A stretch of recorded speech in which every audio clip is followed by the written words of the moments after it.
सिद्धाश्च सिद्धि स्थिता आचार्या जिन शासनोन्नतिकरा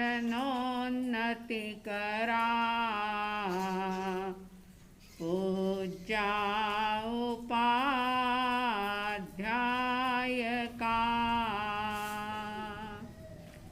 श्री सिद्धांत सुपाठिका मुनिवरा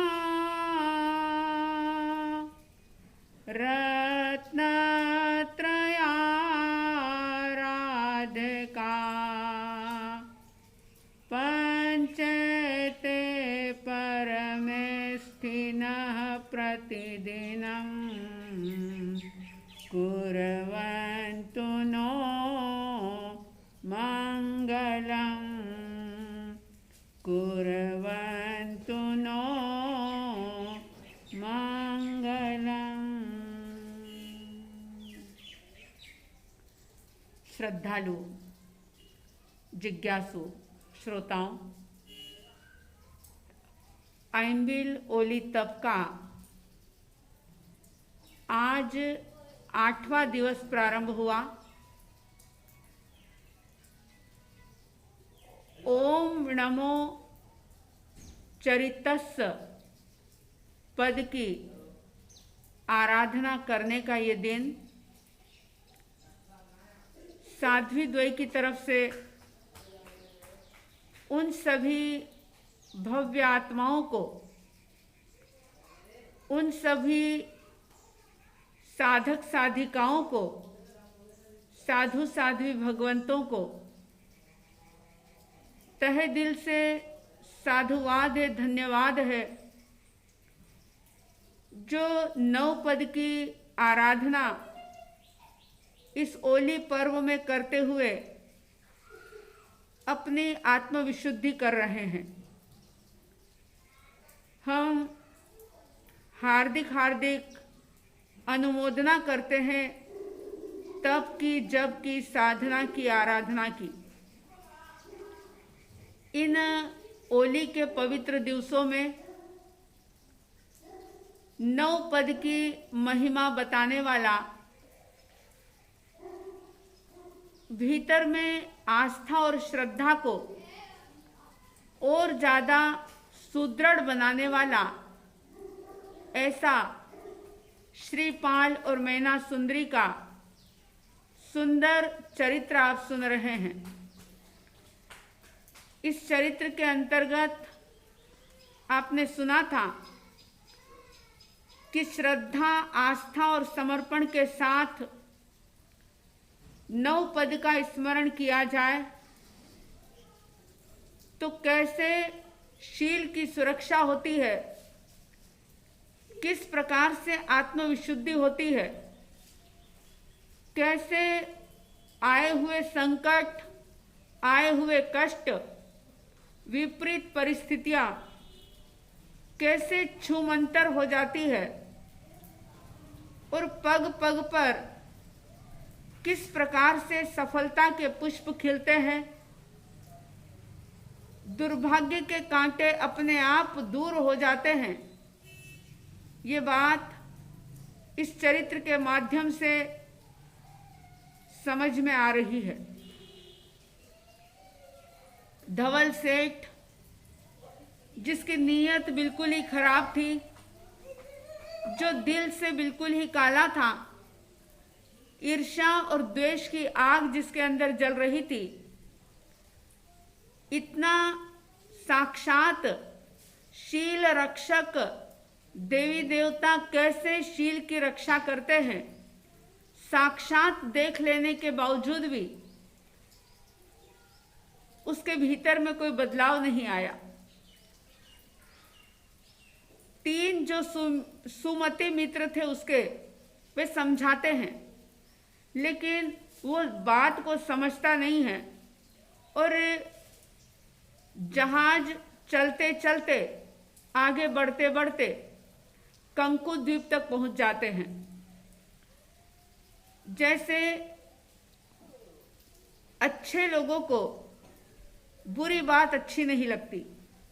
वैसे ही जो बुरे लोग होते हैं, दुर्जन लोग होते हैं, उनको भी अच्छी बात अच्छी नहीं लगती।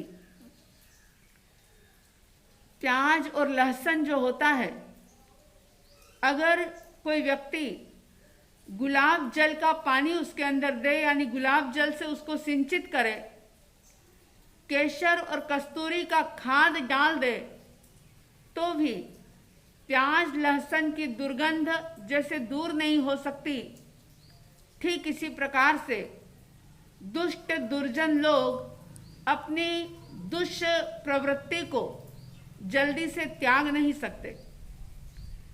अब वह मन ही मन योजना बना रहा है कि बस ये दोनों ही रानियां और श्रीपाल का सारा धन मुझे मिल जाए। और क्या होता है कि जहाज चलते चलते कंकु द्वीप पहुंच जाते हैं।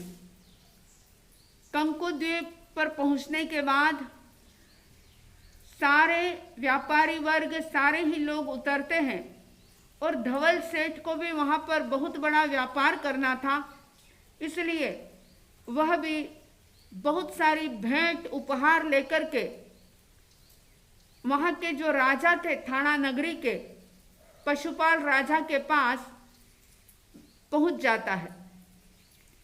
जैसे ही पशुपाल राजा के वहां गया, राजा के पास राजा के जमाई बने हुए श्रीपाल कुमार बैठे हुए हैं। दूर से देख करके एक क्षण के लिए ठिठक जाता है कि मैं ये क्या देख रहा हूं, और विश्वास नहीं हुआ अपने आप के ऊपर कि मैंने स्वयं ने उसे समंदर के अंदर गिराया। उसकी तो बचने की कोई संभावना है नहीं, और अगर वो बच भी जाता तो इतनी दूर यहाँ तक कैसे पहुँच पाता। मेरी आंखें पता नहीं क्या देख रही है। और वह राजा को उपहार भेंट करता है।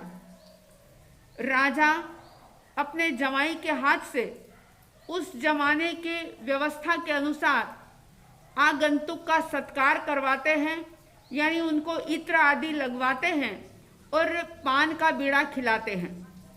पान बीड़ा श्रीपाल के हाथों धवल सेठ को दिया जाता है। जब पास में आकर के श्रीपाल ने पान बीड़ा दिया तो धवल ने उन्हें पहचान लिया। श्रीपाल ने तो पहचान लिया था, लेकिन श्रीपाल बिल्कुल सहज बने हुए थे, किसी भी प्रकार की कोई प्रतिक्रिया नहीं कर रहे थे। अब जैसे ही उसने देखा, पहचान लिया, जब बाहर निकल रहा था तो द्वारपाल से पूछ लिया कि राजा के पास बैठा हुआ व्यक्ति कौन था। तब द्वारपाल कह देता है ये तो राजा के खास जमाई हैं, और सारी बात उसे पता लग जाती है। तो और ज्यादा मन के अंदर ईर्ष्या की भावना पैदा हो जाती है।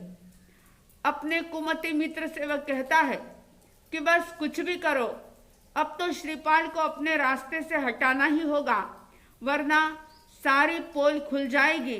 पता नहीं राजा क्या दंड देगा हमें, इसलिए श्रीपाल को मारने की योजना बनाओ। कुमति मित्र वह भी लालची था, दुर्बुद्धि था। वो कहता है तुम चिंता मत करो, मैं ऐसा उपाय करूंगा कि श्रीपाल खत्म हो जाएगा और इसका सारा धन, वैभव, संपत्ति, इसकी रानियां, सबके मालिक तुम बन जाओगे। और ऐसा कहकर के, आश्वासन देकर के वो दोनों जा रहे थे कि अनायास एक भांड का समूह उन्हें दिख जाता है। भांड का ग्रुप जैसे ही दिखा, वो कुमति मित्र भांड का जो मुखिया था, जो प्रमुख था ग्रुप का, उसको बुला करके ले आता है धवल सेठ के पास। वह आया और धवल सेठ ने उस भांड के मुखिया को ये कहा कि बस तुम मेरा एक काम कर दो, और काम ये कि किसी भी तरीके से ये साबित कर दो, ये प्रमाणित कर दो, ये सिद्ध कर दो कि राजा का जो जमाई है श्रीपाल, वो कोई राजकुमार नहीं है, कोई राजा का बेटा नहीं है, ये तो एक भांड का पुत्र है। बस ये बात अगर तुमने राजा के सामने सिद्ध कर दी तो मैं तुम्हें 1,00,000 सोना मोहर दे दूंगा। जैसे ही उस भांड के मुखिया ने 1,00,000 सोना मोहर की बात सुनी, पगला गया वो। लोभ लालच का भाव मन के अंदर पैदा हो गया। विचार करने लगा कि 1,00,000 सोना मोहर का तो मैंने कभी सपना भी नहीं देखा, और इतनी बड़ी रकम अगर इतनी सी बात साबित करने से मिल जाती है तो ये तो ड्रामा, ये नाटक बहुत इजी है, कर लेंगे हम। आप जानते हैं बंधुओं कि वैसे तो जैन दर्शन के अंदर 18 प्रकार के पाप बताए हैं, यानी लगभग सारे ही पापों का समावेश 18 के अंदर कर दिया गया। 18 प्रकार के पाप बता दिए, लेकिन उन 18 पापों में लोभ जो है, लालच, ये सभी पापों को जन्म देने वाला है। सभी पाप का बाप कहा गया इसे। और लोभ का ऐसा नहीं है कि आप घंटे 2 घंटे कर लो और फिर लोभ ना करो। लोभ एक ऐसा पाप है कि जो व्यक्ति के भीतर चलता ही रहता है। अगर 100 मिले हैं तो 1000 पाने की चाहत, 1000 मिले तो 1,00,000 पाने की चाहत, यानी कि 99 का फेर जो है ये कभी खत्म ही नहीं होता। वह भांड का मुखिया धवल सेठ को भी आश्वस्त करता है कि आप चिंता ना करो, मैं ऐसा बिल्कुल कर दूंगा कि राजा ये मान जाएंगे कि श्रीपाल हमारी जाति बिरादरी का है, हमारा रिश्तेदार है। और कहते हैं कि जब लोभ मन के अंदर आ जाता है तो मंत्रवादी के मंत्र, तंत्रवादी के तंत्र, विद्याधर की विद्याएं, धर्मात्मा का धर्म, सब कुछ साइड हो जाता है और लोभ उसके ऊपर हावी हो जाता है। भांड भी लोभ के चक्कर में आया। मौका देख करके उसने सारी योजना बनाई और दरबार के अंदर महाराज की जय हो, महाराज की जय हो करते हुए प्रवेश किया। जैसे ही दरबार में प्रवेश किया, मंगल गान सुनाए, राजा की प्रशंसा की, स्तुतियां की, और राजा उस मंगल गान को सुनकर के, अपनी स्तुति, अपनी प्रशंसा सुनकर के प्रसन्न होते हैं।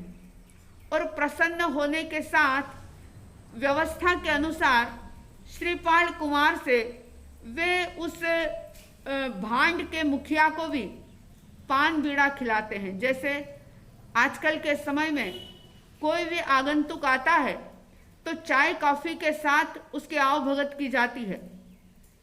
पुराने जमाने में पान बीड़ा खिलाया जाता था, इत्र सेंट लगाया जाता था।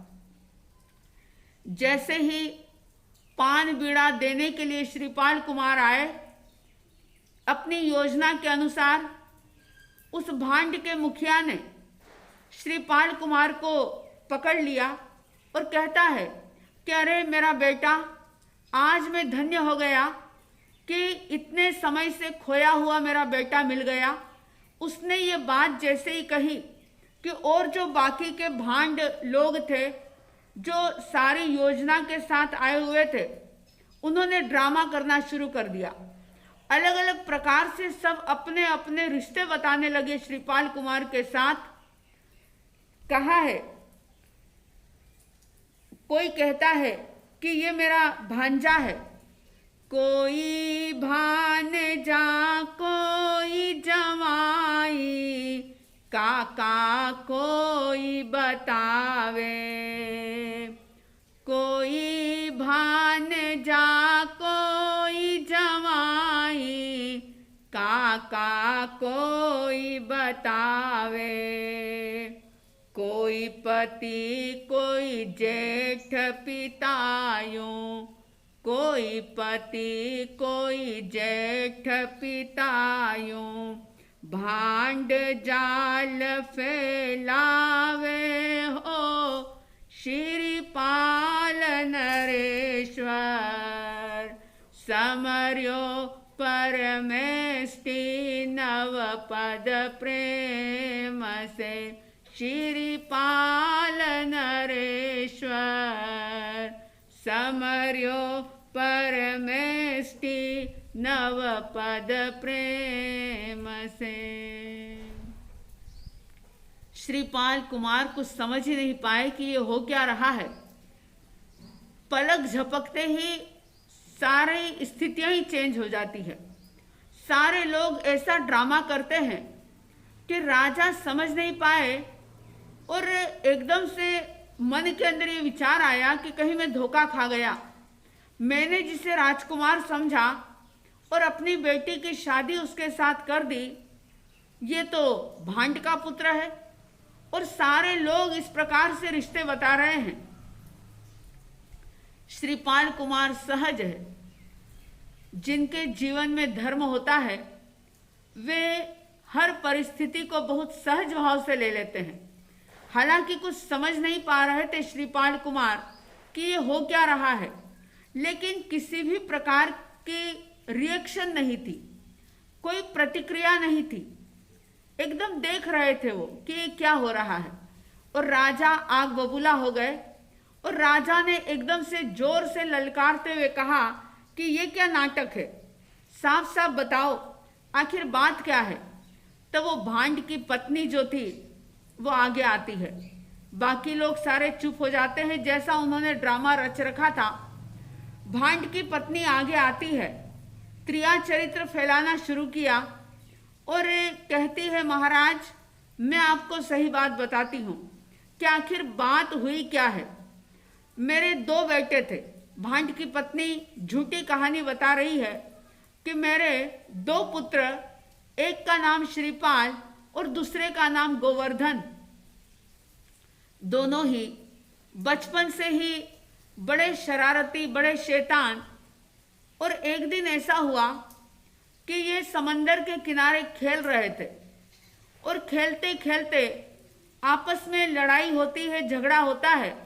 दोनों भाई मस्ती भी करते हैं, लड़ते भी हैं और खेलते खेलते लड़ाई झगड़ा करते करते ये समंदर के अंदर गिर गए।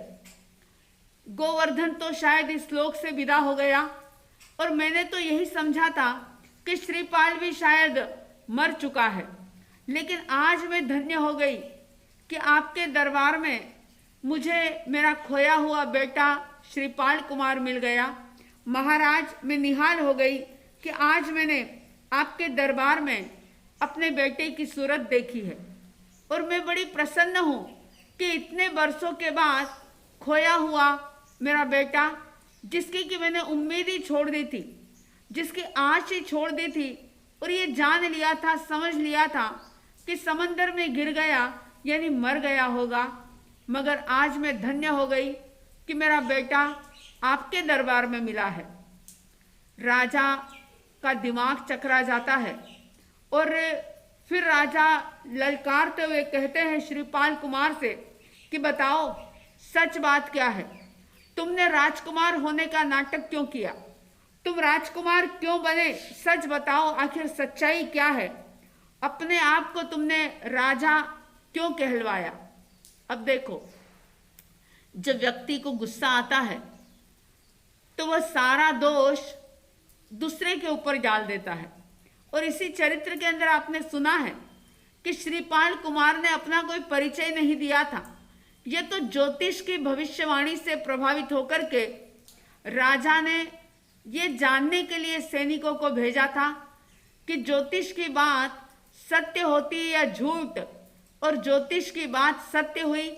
और इसीलिए श्रीपाल कुमार के साथ अपनी बिटिया, अपनी राजकुमारी गुणमाला का विवाह वे राजा कर देते हैं। लेकिन जब अब परिस्थितियां बदली तो अपनी तो भूल समझ में नहीं आई कि किया तो मैंने ही था, लेकिन दोष दे रहे हैं श्रीपाल को कि तुमने अपने आप को राजा क्यों बताया, जबकि उन्होंने तो बताया भी नहीं था। मगर आप सबके जीवन का यह अनुभव होगा कि जब आप क्रोध में भरते हो, जब गुस्सा आपके ऊपर हावी हो जाता है, और न केवल आपके ऊपर, किसी भी व्यक्ति के ऊपर जब गुस्सा हावी हो जाता है तो वो क्या कर रहा है, क्या बोल रहा है, किससे बात कर रहा है, उसे कुछ भी होश नहीं रहता, विवेक नहीं रहता, भान नहीं रहता। तब श्रीपाल कुमार सिर्फ एक ही बात कहते हैं। क्या कहा श्रीपाल कुमार ने? भुजबल से प्रकट हो सारा वीरवंश इस वार। भुजबल से प्रकट हो सारा वीरवंश इस वार। पानी पी पीछे घर पूछे, पानी पी पीछे घर पूछे, ये नहीं दक्ष का काम हो श्रीपाल नरेश्वर। समर्यो परमेष्टि नव पद प्रेम से श्रीपाल नरेश्वर। समर्यो परमेष्टि नव पद प्रेम से। श्रीपाल कुमार राजा से कहते हैं कि राजन, जो कुशल व्यक्ति होता है, दक्ष समझदार होता है, वह जाति पाति पानी पीने के बाद नहीं पूछता। पानी पीने के पहले ही जिस घर से वो पानी पीना चाहता है या पानी पी रहा है, उनकी जाति, उनका कुल पहले ही जान लेता है। पानी पीने के बाद उन घर वालों के बारे में पूछे, उनकी जाति क्या है, उनका वंश क्या है, उनका कुल क्या है, तो ये कोई समझदार व्यक्ति का लक्षण नहीं होता। जब इस प्रकार की बात श्रीपाल कुमार ने कही, राजा और ज्यादा नाराज हो जाते हैं। और आप जानते हैं कि राजा लोग जो होते हैं वे कान के कच्चे होते हैं, स्वयं की बुद्धि का ज्यादा उपयोग नहीं कर पाते, और आनंद फानन में राजा गुस्से में आकर के श्रीपाल कुमार को शूली की सजा सुना देते हैं कि इसको शूली पर चढ़ा दिया जाए। जैसे ये बात श्रीपाल की पत्नी पशुपाल राजा की बेटी गुणमाला को पता लगती है, गुणमाला भागी भागी उस स्थान पर पहुंच जाती है जहां पर श्रीपाल कुमार को शूली चढ़ाया जाना था, और वहां जाकर के श्रीपाल से निवेदन करती है कि आप कोई ऐसी बात कहो, ऐसी बात बताओ, कोई ऐसा प्रमाण दो हो जाए कि सचमुच आप राजकुमार हैं, राजा के पुत्र हैं, और ये जो भी हो रहा है वो झूठी साजिश है, षड्यंत्र है। ऐसा कोई बताओ उपाय कि मैं क्या करूं। तब श्रीपाल कुमार कहते हैं कि मैं अपने मुख से कुछ नहीं कहता, ऐसा करो, क्योंकि अंदर में तो जानते थे कि ये सारी करतूत धवल सेठ की है। और उन्होंने ये नहीं कहा कि धवल सेठ ने ही मुझे इस समंदर के अंदर धक्का दिया था, किसी भी प्रकार का दोष उनके ऊपर नहीं डाला, लेकिन अंदर में सारी चीजें जान रहे थे।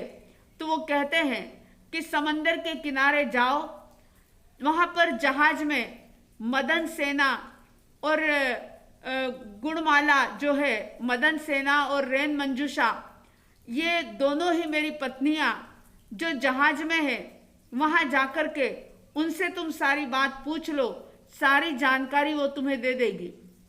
गुणमाला जो थी वह भागती भागती दौड़ी दौड़ी समंदर के किनारे पहुंचती है, जहाज में बैठी हुई मदन सेना रेन मंजूषा से बातचीत करती है, और रेन मंजूषा मदन सेना धवल सेठ की सारी करतूत के बारे में कहती है, सब कुछ बताती है कि कैसे 9 पद का जाप किया, कैसे जिनवाणी के ऊपर श्रद्धा और समर्पण भाव से, गहरी आस्था से कैसे चक्रेश्वरी देवी प्रकट हुई, कैसे उसने शील की रक्षा की, और धवल सेठ ने क्या कुछ किया, सारी बातें वह दोनों मिलकर के गुणमाला को बताती है। गुणमाला जो थी वह उनकी सब बात सुनकर के, बातें तो उन्होंने बहुत विस्तार से बताई, लेकिन चूंकि अपने पास समय की एक मर्यादा है, इसलिए बहुत विस्तार ना करते हुए बहुत संक्षिप्त में हम ये श्रीपाल चरित्र की बात कर रहे हैं। गुणमाला आती है अपने पिता के पास और आकर के सारी बात बताती है, धवल सेठ के बारे में बताती है। अब देखिए, राजा जिसने शूली का हुक्म दिया था, जब सच्चाई सुनी, पहले नहीं सुनी, और बेटी के मुख से जब सच्चाई जानी, तो अब श्रीपाल के ऊपर जो गुस्सा था वो तो हट गया, और वो सारा गुस्सा अब आ जाता है धवल सेठ के ऊपर और भांड के समूह के ऊपर। और श्रीपाल कुमार को ससम्मान लेकर के आते हैं और माफी मांगते हैं उनसे कि मेरी गलती हो गई, मैं तुम्हें समझ नहीं पाया, मैं ये नहीं जान पाया कि ये जो हो रहा है ये एक साजिश है, ये एक षड्यंत्र है, तुम बिल्कुल निर्दोष हो, मैंने समझने में भूल कर दी, मैं तुमसे हाथ जोड़ करके क्षमा याचना करता हूँ। राजा अपने दामाद से, श्रीपाल कुमार से माफी मांगते हैं और फिर धवल सेठ के को और भांड के समूह को फांसी की सजा सुनाते हैं कि इन सबको खत्म कर दिया जाए। श्रीपाल कुमार जो बड़े ही दयालु थे, धार्मिक व्यक्ति के इंसान थे, तो उन्होंने राजा से कहा कि राजन, ऐसा दुष्कृत्य मत करो, इन्होंने कुछ नहीं किया, जो कुछ भी हुआ है उसमें मूल में तो आखिर मेरे अपने अशुभ कर्म का उदय था, ये तो बेचारे निमित्त हैं, और जहां तक धवल सेठ की बात है, ये तो मेरे पिता तुल्य हैं, इनकी बदौलत मैं यहां तक पहुंचा हूं। देखिए, जो एहसानमंद लोग होते हैं वे किस प्रकार से छोटा सा भी किया हुआ उपकार किसी के द्वारा जीवन भर भूलते नहीं, हमेशा कृतज्ञता का भाव, धन्यवाद का भाव उनके भीतर में भरा होता है। और जो एहसान फरामोश होते हैं उनके लिए कोई कितना भी कर दे, लेकिन वे किसी के सगे नहीं हो सकते, हमेशा वे दगा देते ही रहते हैं। अब राजा से जब इस प्रकार की बात श्रीपाल कुमार कहते हैं और साथ ही साथ ये निवेदन करते हैं कि इनको अभयदान दे दिया जाए, श्रीपाल कुमार के कहे अनुसार भांड के समूह को भी और धवल सेठ को भी अभयदान राजा दे देते हैं। जो मृत्यु की सजा सुनाई थी वो शब्द भी वापस ले लेते हैं और सबको अभयदान मिल जाता है। श्रीपाल कुमार अपनी तीनों ही रानियों के साथ पशुपाल राजा के राज्य में आनंद के साथ रह रहे हैं, और इधर धवल सेठ को भी उन्होंने शरण दी है। धवल सेठ भी उस राज्य के अंदर बड़े आराम पूर्वक सारी सुख सुविधाओं के साथ रह रहे हैं।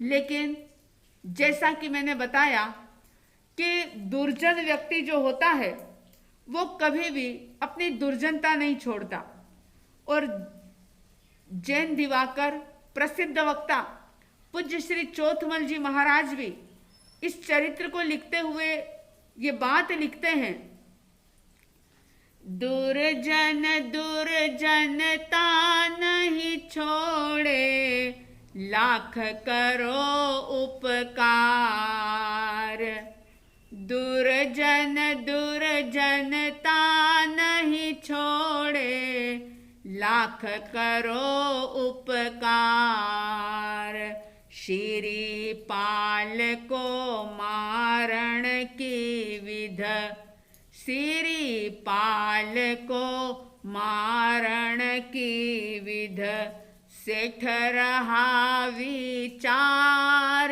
हो, श्रीपाल नरेश्वर, समर्यो परमेष्टि नवपद प्रेम से, श्रीपाल नरेश्वर, समर्यो परमेष्टि नवपद प्रेम से। श्रीपाल कुमार के कारण से धवल सेठ मृत्यु से बच गया, यानी राजा जो सजा दे रहे थे उससे श्रीपाल कुमार ने उनको बचा लिया, पिता तुल्य सम्मान दिलवाया। लेकिन जैसा कि मैंने कहा कि कोई लहसुन प्याज में केसर कस्तूरी का भी खाद दे दे तो भी जैसे उसकी बदबू नहीं जाती, ठीक इसी प्रकार से दुर्जन व्यक्ति अपनी दुर्जनता को छोड़ नहीं पाता।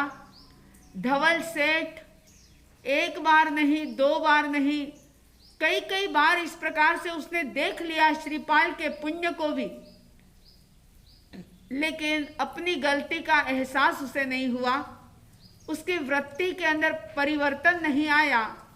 और अब श्रीपाल के वहां पर रह करके भी श्रीपाल के द्वारा दी गई सारी सुख सुविधाओं को भोगने के बावजूद भी वो श्रीपाल कुमार को मारने का षड्यंत्र खोज रहा है, रच रहा है, कोई उपाय खोज रहा है कि अब क्या करूं, कैसे इसे अपने रास्ते से हटाऊं, क्योंकि उसकी दृष्टि श्रीपाल की रानियों पर और श्रीपाल की संपत्ति पर थी।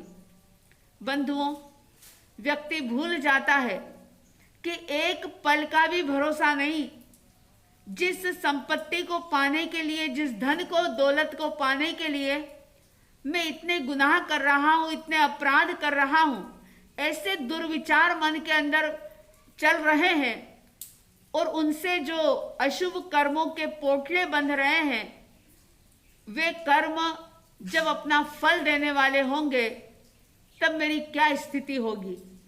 व्यक्ति भूल जाता है और सोच नहीं पाता कि एक क्षण का भी, एक पल का भी जहां भरोसा नहीं, वहां पर इस संपत्ति को मैं भोग पाऊंगा, क्या गारंटी है। वह बिल्कुल विवेक शून्य होकर के श्रीपाल कुमार को मारने की कोशिश करने लगा।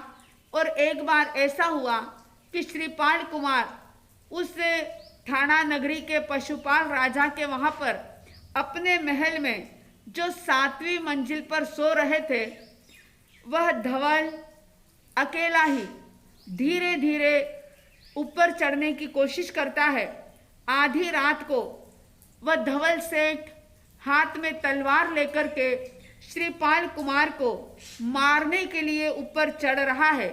और मैंने ये बात पहले भी कही थी कि पाप जो है हमेशा अंधकार ढूंढता है, पाप को प्रकाश अच्छा नहीं लगता, पाप हमेशा अंधेरा चाहता है। उसने भी देखा अर्धरात्रि का समय है, सारे लोग गहरी नींद के अंदर सो रहे हैं, ऐसे में अपने मित्र का भी सहयोग उसने नहीं लिया और अकेला ही नंगी तलवार लेकर के धीरे धीरे ऊपर चढ़ रहा है। अब क्या होता है, आखिर पाप का घड़ा भर जाता है तो वो कभी न कभी फूटता जरूर है। हमेशा दुर्जन की दुर्जनता नहीं चलती। विधि का विधान है कि पाप का घड़ा भरने के बाद वो निश्चित रूप से फूटता ही है। अचानक क्या होता है कि धवल का भी ऊपर चढ़ते चढ़ते पैर फिसलता है और उसके हाथ में जो कटार थी, जो तलवार थी, अपने ही हाथों में रही हुई वो तलवार उसके पेट में लग जाती है। और जैसे ही पेट में तलवार लगी कि उसी समय उसका आयुष्य कर्म पूरा हो जाता है, खत्म हो जाता है, मर जाता है वो धवल सेठ।